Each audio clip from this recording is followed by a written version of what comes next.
நம்முடைய சித்தர் அவருடைய கருணையில் சொல்லி முடியாது.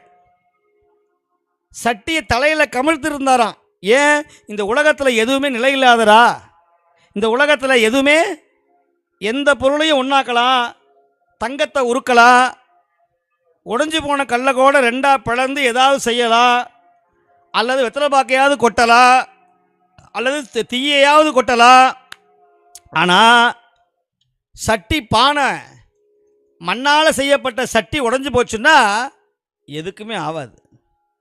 அதனால தான் சட்டியை தலையில் கமிழ்த்தினார். 2 சித்தர் சொன்னேன். ஒன்று சென்னையில் இருக்கிற காவாங்கரையில் இருக்கிற கண்ணப்ப சித்தர், மற்றொருவர் யாருன்னா நம்முடைய சட்டி சித்தர். நிறைய அற்புதங்களை எல்லாம் செய்தார்கள். நிறைய அற்புதங்களை எல்லாம் செய்தவர்கள் நம்முடைய சட்டி சித்தர். அப்படி போய் கேட்குறார். யார்? சோழராஜா. ஐயா, இப்படி சாமியார் ஆயிட்டியே, இதனால் நீ என்ன சுகத்தை கண்ட அப்படின்னு கேட்டார். உடனே சுவாமி சொன்னார், நேற்று வரைக்கும் அரண்மனைக்கு வரும்போது, உன்னை பார்க்க வரும்போது நான் கையை கட்டி வாயை பொத்தி ராஜா அங்கே இருக்கிறாருன்னா அப்படியே குனிஞ்சுக்கிட்டே வந்தேன். நீ என்கிட்ட கடன் வாங்கினாலும் நாட்டுக்கு ராஜா. உன்னை பார்க்கும்போது எப்படி வந்தேன்? அங்கேருந்தே அப்படியே ராஜா ராஜா ராஜாதிராஜ ராஜ கம்பீர ராஜ மார்த்தாண்ட அப்படின்னு சொல்லிக்கிட்டே வருவேன். நீ என்ன பண்ணுவ? வாயா அப்படின்னு சொல்லுவ. இப்போ நிலைமை பார்த்தியா? உலகையே ஆளுகிற, சோழ மண்டலத்தை ஆளுகிற அரசனாகிய நீ எப்படி நிற்கிற? இப்படி கையை கட்டி சுவாமி அப்படி நிற்கிற. நான் ஆசையை வெறுத்த ஆண்டியாகிய நான் உடம்பெல்லாம் திருநீரை பூசிக்கொண்டு கையில் திருவோட்டை வச்சுக்கிட்டு கால் மேலே கால் போட்டு இப்படி உட்கார்ந்துருக்கிறனே, நான் அமர்ந்திருக்க நீ நிற்க, இதுதாண்டா நான் கண்ட சுகம், துறவியாக சுகம் அப்படின்னு சொன்னார் பட்டினத்து சுவாமி. அதுக்காக நான் எல்லாரையும் போக சொல்லலை. இளையான்குடி நாயனார் மாதிரி இல்லறத்திலிருந்து தொண்டு செய்யணும், கணவன் மனைவியோடு தொண்டு செய்யணும். கோயிலுக்கு போனால் கணவன் மனைவியோட கோயிலுக்கு போகணும், பெரிய புண்ணியம். சில பேர் வீட்டுக்காரமாக வராது. ஐயோ, இந்த ஆளுக்கு இதே வேலை, வயசாகி போச்சு, எங்கேயாவது போயிட்டு வா, வாக்கிங் போகிற மாதிரி போயிட்டு வா. சில பேர் மனைவி மட்டும் வரும், நான் வரல நீங்கள் வேணா போ அப்படின்னு அந்த ஆள் எங்கேயாவது உட்காந்துருப்பார். இதில் ரொம்ப அபூர்வம் கணவன் மனைவி மட்டும் வர்றது, சேர்ந்து வருவாங்க. ரொம்ப யாருக்கும் கிடைக்காது. கணவன் மனைவியோட கோயிலுக்கு வர்றது பெரிய பாக்கி. சரி, என்னங்க பண்ணுறது, என் சம்சாரம் உடம்பு முடியல, வரல, என் வீட்டுக்காரர் வரல, பரவாயில்ல, தப்பு கிடையாது. ஆனால் கணவனோட மனைவியோட பிள்ளைங்க சேர்ந்து வராங்க பாருங்க, அது அதை விட பெரிய புண்ணியம். இல்லை, வித்தியாசமாக இருக்கும், விதி விலக்காக இருக்கும். அம்மாவும் வராது, அப்பாவும் வராது, பிள்ளைங்க மட்டும் கோயிலுக்கு வரும். இவங்கெல்லாம் போன ஜென்மத்தில் புண்ணியம் பண்ணவங்க. அப்பா குடிகாரனாக இருப்பான், இல்லை கடவுளே இல்லைன்பா, அம்மா கோயிலுக்கே வராது, டிவிலேயே உட்காந்துருக்கோம். ஆனால் பிள்ளை சிவபூஜை பண்ணுவான் பாரு. அப்போ சுவாமி சொல்கிறார் இல்லையா, எங்கேனும் யாதாகி பிறந்தினும் தன் அடியாருக்கு இங்கே என்று அருள் புரியும் எம்பெருமாங்கிறார்.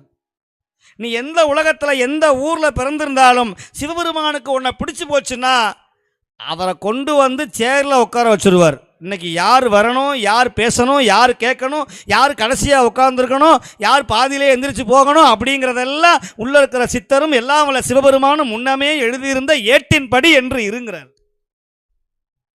அதனால தான் இன்றைக்கி கூட நான் பெருசாக ஒன்றும் இல்லை, ஏதாவது அருளாசி வழங்கணும்.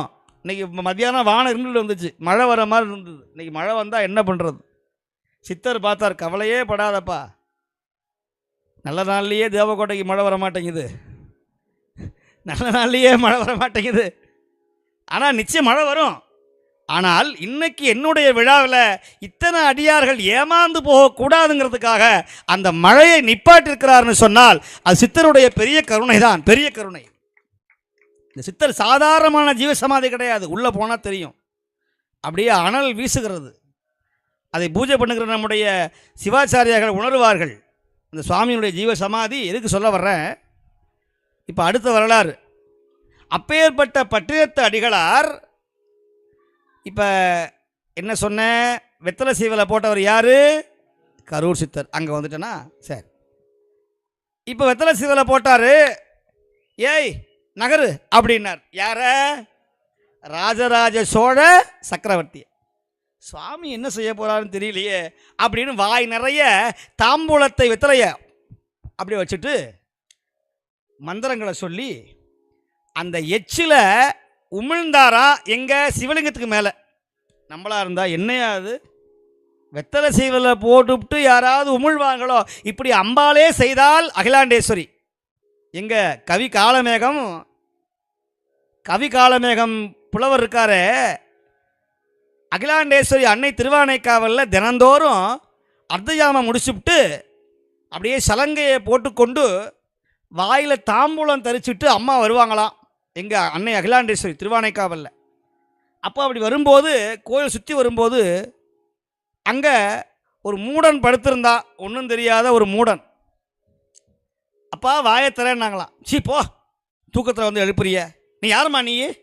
ஐயோ பாவமே, இவனுக்கு ஞானம் வழங்கலான்னு வந்தேன், இவன் என்ன உதாசனப்படுத்தி விட்டானே அப்படின்னு. இப்போ அடுத்தது பார்த்தா ஒருத்தன் படுத்திருந்தான். யார்? மடப்பள்ளியில் சமையல் பண்ணுகிற ஒரு சமையல்காரன். உடம்பெல்லாம் கறி துணி, அழுக்கு, அசதி, வாய் பேச முடியாத ஊமை, ஞானம் இல்லாதவன். அப்பா நீ வாயத்தரேன்னார். கண்ணு திறந்து பார்த்தா வந்தவர்கள் வேறு யாருமே இல்லை, எல்லாம் வல்ல அங்கையர் கண்ணி மீனாட்சி அகிலாண்டேஸ்வரி என்று உணர்ந்து அம்மா அப்படின்னு வாயை திறந்தா தன் வாயில் இருக்கிற அந்த அமுதத்தை தாம்பூலத்தில் எச்சிலை அம்மா அவன் மேல் உமிழ அந்த எச்சில் உள்ளே பட்ட போது எடுத்த மாத்திரத்திலேயே கவி காலமேகமாக மாறி மிகப்பெரிய புகழுக்கு போய் சேர்ந்தாராம். அதனால தான் கவிகள் சொல்லுகிற வார்த்தை பலிக்கும், ஒரு சொல்லு வெல்லும், ஒரு சொல்லு கொல்லும். ஞானிகளோ அடியார்களோ சித்தர்களோ சொன்னாங்கன்னா அப்படியே நிற்கும், அது பலிச்சே தீரும். தேவாரம்பார வாயிலிருந்து ஒரு வார்த்தை தவறாக வந்துருச்சுன்னா அது பலிச்சிடும். இது சத்தியமாக நான் சொல்கிறேன். அந்த காலத்தில் உங்களுக்குலாம் தெரியும், நம்ம பிள்ளைங்கள்லாம் பயந்து போயிடுச்சுன்னா, குழந்த நலுங்கி போயிடுச்சுன்னா, சரியாக சாப்பிடல, ராத்திரி 1 மணிக்கு வரைக்கும் வீறுன்னு குழந்தை அழுதுச்சுன்னா என்ன பண்ணுவோம்? என்ன பண்ணுவோம் சொல்லுங்கள் தாய்மாரெலாம் சொல்லுங்கள். இல்லை அதெல்லாம் அப்புறம், முதல்ல என்ன பண்ணுவோம்? வெள்ளிக்கிழமையாச்சும் என்ன பண்ணுவோம்? நேராக போய் தர்காவில் போய் அங்கே என்ன பண்ணுவாங்க? அப்போ இருக்கிறவங்க என்ன பண்ணுவாங்க? மந்திரிச்சு இன்னொன்று செய்வாங்க, வாயில் ஊதுவாங்க தெரியுமா? நம்ம என்ன பண்ணுவாங்க? அப்படின்னு ஊதுவாங்க. இந்த பழக்கம் எங்கேருந்து வந்ததுன்னா நம்மகிட்ட இருந்து தான் வந்துச்சு. அந்த காலத்தில் நம்முடைய கோவிலில் பிள்ளையார்பட்டியோ குப்படியம்மன் கோயில்லையோ ஐநூற்றீஸ்வரர் கோயில்லையோ சிவாலயத்திலையோ அப்போ ஓதுவார்கள் இருப்பாங்க, தேவாரம் பாடுவாங்க சாயரட்சையில். நம்முடைய சிவாச்சாரியார் பூஜை பண்ணிவிட்டு தேவாரம் பாடுவாங்க அடியார்கள்லாம் சேர்ந்து. சொற்றுணை வேதியன் சோதிவாகனவன் பொற்றுணை தீருந்தடி பொருந்த கை தோழ கற்றுணை பூட்டிவோர் கடலில் பச்சினும் நற்றுணையாவது நம சிவாயவே. நல்ல தேவாரம் பாடணும், ஆட்சிகள்லாம் தேவாரம் பாடணும். வீட்டுக்கு ஒரே துணை தேவாரம் தான். திருமுறையை பாட பாட உங்கள் வீட்டில் இருக்கிற எல்லா கஷ்டமும் வராது, உங்கள் பிள்ளைங்க நல்லா இருப்பாங்க. வீட்டில் விளக்கு ஏற்றி ஒரு தேவாரமாக சொல்லணும். நான் 1 மாதத்துக்கு முன்னாடி இலங்கைக்கு போயிருந்தேன். ரொம்ப கஷ்டமான நாடு இலங்கை. அங்கே இருக்கிற பிள்ளைங்கள்லாம் சாப்பாட்டுக்கு வழி இல்லாமல் இருக்காங்க, ஆனால் தேவாரத்தை இன்னமும் சொல்கிறாங்க. இத்தனோண்டு பிள்ளை கொட்டுற மழையில் வந்து உட்காந்து தேவாரம் சொல்லுகிறது.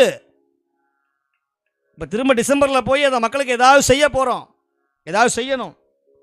கொற்ற மலையில் வந்து உட்காடுறான். நம்ம ஊரில் சின்ன தூத்த போட கூட வரமாட்டேங்கிறான். நான் வரல, ஐயோ நான் வரல, காய்ச்சல் வந்துடும், சளி பிடிச்சிடும். சனி பிடிக்க போது அதுக்கு என்ன பண்ணுவேன்? அதுக்கு என்ன பரிகாரம் பண்ண போகிற? நம்மக்கிட்ட இருக்கிற ஒரு மந்திர தந்திரம் உலகத்தில் வேறு யாருக்குமே கிடையாது.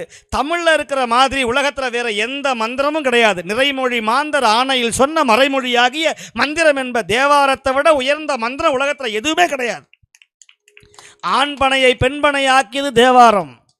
எலும்பையும் சாம்பலுமாக இருந்த அந்த அஸ்தியை பெண் சாம்பலை பூம்பாவையாக எழுப்பியது எங்கள் தேவாரம், எங்கள் ஞானசம்பந்தருடைய திருமுறை.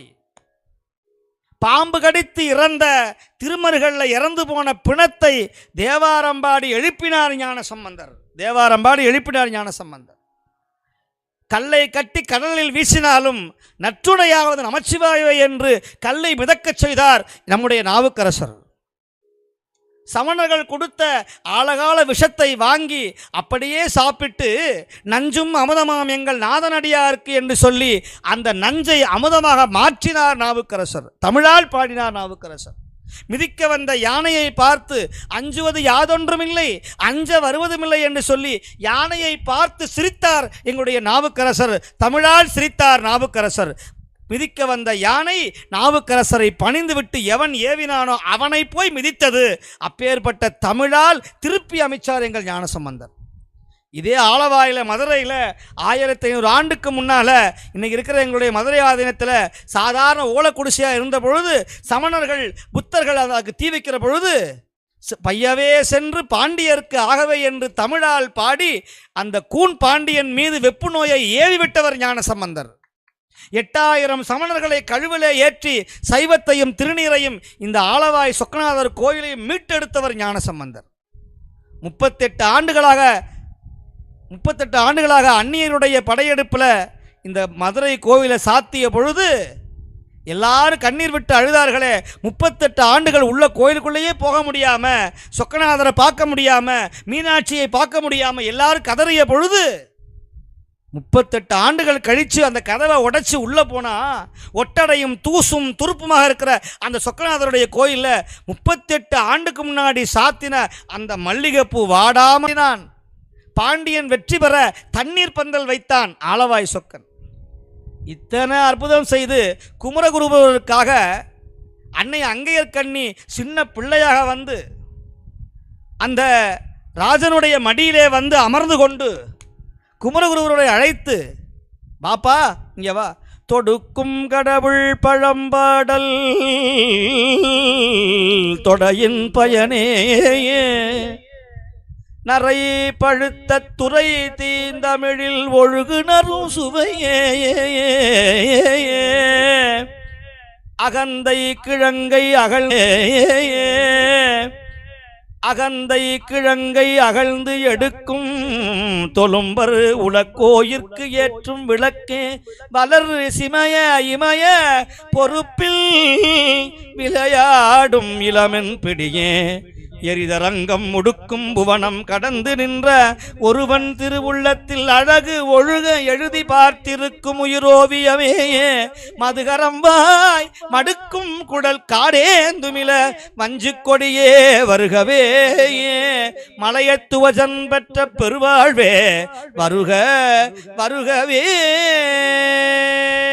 என்று இந்த பதிகத்தை பாடி முடித்த உடனேயே தன் கழுத்தில் இருந்த முத்துமாலையை, குமரகுருவரா நீ எவ்வளோ அழகாக தமிழில் பாடுற அப்படின்னு சொல்லி அவர் கழுத்தில் அந்த முத்துமாலையை போட்ட பின்னால் அந்த குழந்தை மறைந்தது.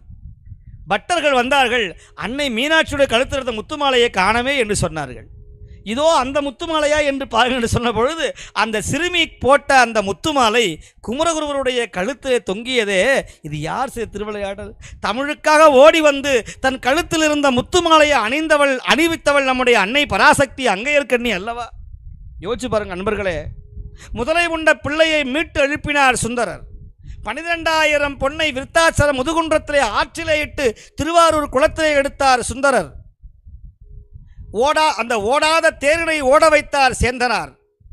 ஓடாத படகினை ஓட வைத்தார் ஞானசம்பந்தர். காவிரி ஆற்றை 2ஆக கிழித்து வழிபடச் செய்தார் சுந்தரர். அல்ல குறையாத திருக்கோலில குண்டையூர் நெல்லை பெற்றார் எங்கள் சுந்தரர். ஊமையை பேச வைத்தார் மாணிக்க வாசகர். திருவாசகத்துக்கு உருகார், ஒரு வாசகத்துக்கு முருகார் என்பது போல த போன் மெல்டட் இன் சாங்கை தந்தவர் நம்முடைய திருநாவுக்கரசர். வடலூர் வள்ளல் பெருமான் தம்முடைய குடுமையில் திருவாசகத்தை சுமந்து வைத்துக் கொண்டு அலைந்தாரே. ஞானியார் சுவாமிகள் மார்போடவே திருவாசகத்தை வைத்திருந்தாரே. மயிலை ஞானியார் சுவாமிகள் திருவாசகத்திற்காக தான் குடியிருந்த வீட்டையே விற்று திருவாசக புத்தகத்தை போட்டார். இன்னைக்கு திருவாசகம் புக்கு 5 ரூபாய்க்கு கிடைக்குது, 2 ரூபாய்க்கு கிடைக்குது, காசே இல்லாமல் செல்போனில் கிடைக்கும். ஆனால் பாடுறதுக்கு ஆள் இல்லை. திருவாசகம் முற்றுவதெல்லாம் 2 பாட்டு பாடுறோம். யாருங்க 5 மணி நேரம் உட்காடுறது? ஆனால் இன்றைக்கும் நிறைய ஊர்களில் நம்முடைய நாட்டுக்கோட்டை நகரத்தில் மட்டுமல்ல, நம்முடைய பரமக்குடியில் கடந்த ஞாயிற்றுக்கிழமை கூட கிட்டத்தட்ட ஒரு 500 அடியார்கள் ஒவ்வொரு மாதமும் ஒன்று சேர்ந்து திருவாசகம் முற்றோதில் பண்ணோட பாடுறாங்கன்னு சொன்னால், இன்னைக்கு தேவாரமும் திருவாசகம் உலகங்களும் பரவி போய் கொண்டிருக்கிறது. திருமுறை பாடினாதான் உங்கள் தலையெழுத்து மாறும். ஜாதகத்தை எடுத்துக்கொண்டு போய் கணிக்கிறீங்களே, அதை விட உங்கள் ஜாதகத்தை நீங்களே கணிக்கலாம். ஒன்றும் கிடையாது. இந்த தேவார புத்தகம் இருக்கிறதே, அந்த ஒரு சின்ன புத்தகம் இருந்தால் போதும், வாழ்க்கையில் எந்த பிரச்சனையும் வராது. அதனால் என்ன பண்ணுங்கள், இங்கே உட்காந்துருக்குங்க அத்தனை பேரும் இப்போ நான் சொல்கிற பாட்டை எல்லாரும் சொல்லுங்கள்.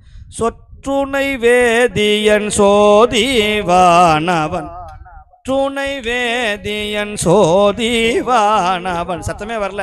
சொற்றுணை வேதியன் சோதிவானவன், பொற்றுணை திருந்தடி பொருந்த கை தோழ கற்றுணை பூட்டி ஓர் கடலில் பாய்ச்சினும் நற்றுணையாவது நமச்சிவாயவே, நற்றுணையாவது நமச்சிவாயவே.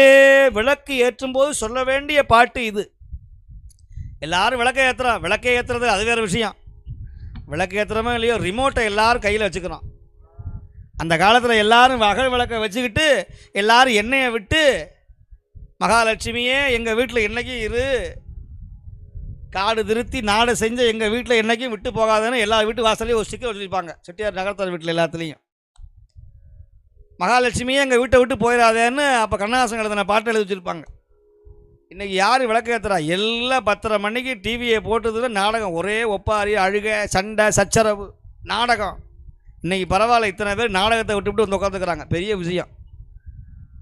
சில பேருக்கு மனசெல்லாம் சாமி எப்போ முடிப்பாருன்னு தெரியலையே, நாடகம் போட்டுருவானே, 9 மணிக்கு ஒரு நாடகம், 9:30க்கு ஒரு நாடகம். எல்லாரும் இந்த வேறு வழி இல்லை. நம்ம குடும்பத்தில் இருக்கிற துக்கத்தை அவன் பயன்படுத்துகிறான், காசாக்குறான். எல்லாம் அழுதுகிட்டே இருக்கணும், சண்டை போட்டுக்கிட்டே இருக்கணும், அப்போ தான் அவன் பிழைக்க முடியும். அப்படியே சொல்கிறான்டி, நம்ம குடும்பத்தில் நடக்கிற விஷயத்தை அப்படியே காட்டுறான். பார்த்தியா, என் மருமை பாரு அதே மாதிரி தான் இருக்கிறா, என் மாப்பிள்ளை பாரு அதே மாதிரி தான், அவனை மாதிரியே இருக்கிறான். சில பேருக்கு வருத்தம் வேறு, இந்த நாடகத்தை செத்து போயிட்டாரே, அவர் எப்படி அவர் அடுத்த வாட்டி வேறு யார் போடுவா அப்படின்னு. இதனால் ஏதாவது சல்லி ஒரு புரோஜனம் உண்டா, நமக்கு ஏதாவது உண்டான்னா ஒன்றும் கிடையாது. உடம்புல வியாதி தான் வரும்.